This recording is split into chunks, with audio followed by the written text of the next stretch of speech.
మహాత్మా గాంధీ జననం గురించి తెలుసుకుందాము. గాంధీ కుటుంబం వారు మొదట పచారు దినుసులు అమ్ముకునేవారని ప్రతీతి. కానీ మా తాతగారి పూర్వపు ముగ్గురు పురుషులు కాఠియావాడకు చెందిన కొన్ని సంస్థానాల్లో మంత్రులుగా పనిచేశారు. మా తాతగారి పేరు ఉత్తమచంద్ గాంధీ. ఆయనకు ఓథా గాంధీ అని మరో పేరు కూడా ఉండేది. ఆయన గట్టి నియమపాలకుడని ప్రతీతి. తత్ఫలితంగా కొన్ని రాజకీయ కుట్రలకు గురై పోర్బందర్ దివాన్గిరి విడిచిపెట్టి జునాగఢ్కు అను సంస్థానాన్ని ఆశ్రయించవలసి వచ్చింది. అక్కడ ఆయన నవాబుకు ఎడమ చేత్తో సలాం చేశాడట. ఈ అవిధేయతకు కారణం ఏమిటని ప్రశ్నించగా కుడి చేయి ఇదివరకే పోరుబందర్కు అర్పితమైపోయిందని సమాధానం ఇచ్చాడట.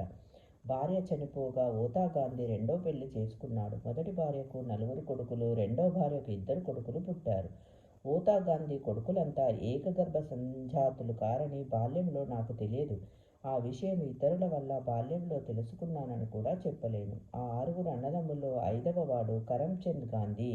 ఆయనకు కబా గాంధీ అని మరో పేరు కూడా ఉన్నది.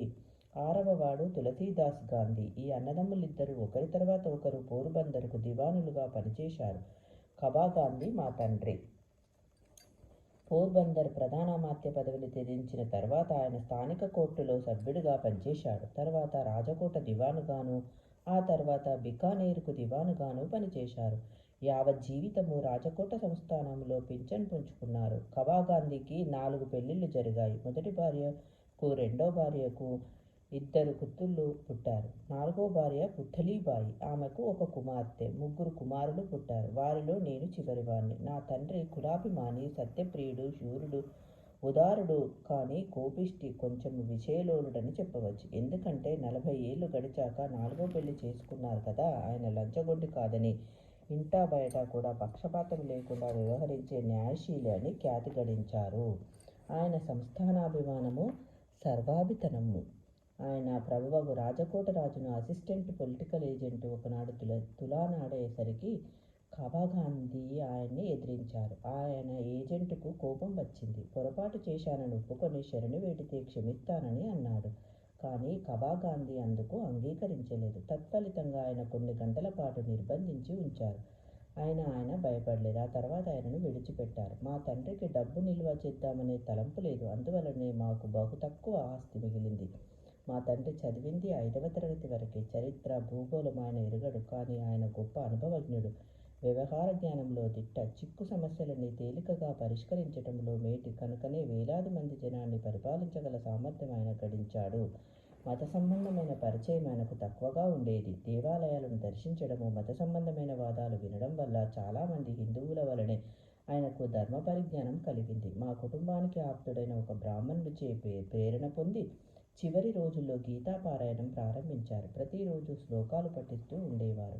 మా అమ్మ పరమస్వాధ్వి. ఆ విషయము బాల్యం నుంచే నా హృదయంలో నాటుకుంది.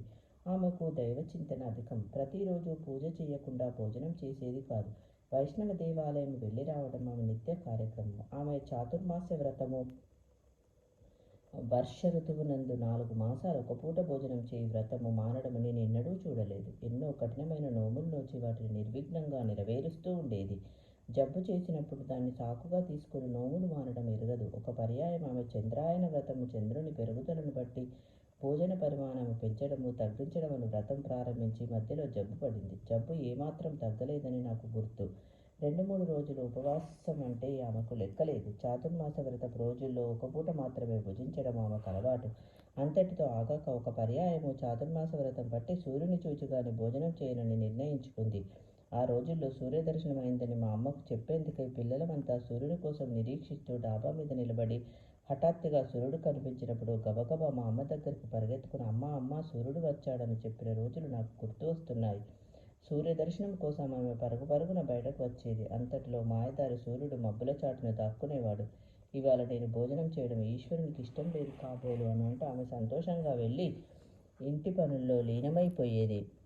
మా అమ్మకు వ్యవహార జ్ఞానం అధికము. సంస్థానానికి సంబంధించిన విషయాలు ఆమెకు బాగా తెలుసు. రాణివాసంలో గల స్త్రీలు మా అమ్మ తెలివితేటల్ని మెచ్చుకునేవారు. బాల్యం తెచ్చిన వెసులుబాటును ఉపయోగించుకొని నేను కూడా మా అమ్మ వెంట తరచూ రాణివాసానికి వెళ్తూ ఉండేవాణ్ణి. రాజమాతకు మా అమ్మకు మధ్య జరుగుతూ ఉండే సరస సంభాషణలు ఇప్పటికీ నాకు గుర్తుకు వస్తున్నాయి.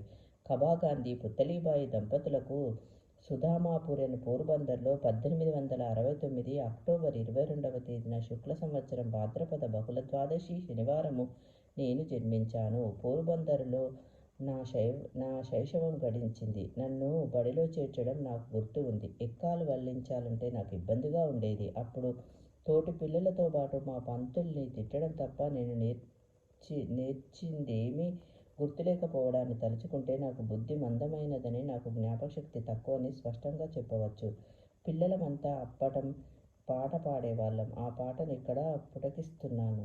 ఒకటే ఒకటి అప్పడం, ఒకటి అప్పడం పచ్చి కొట్టో కొట్టో. మొదట ఖాళీ చోట పంతులు పేరు, రెండవ ఖాళీ చోట తిట్టు ఉండేది. వాటిని వ్రాయను. రేపటి వీడియోలో గాంధీ గారి యొక్క బాల్యం గురించి తెలుసుకుందాము.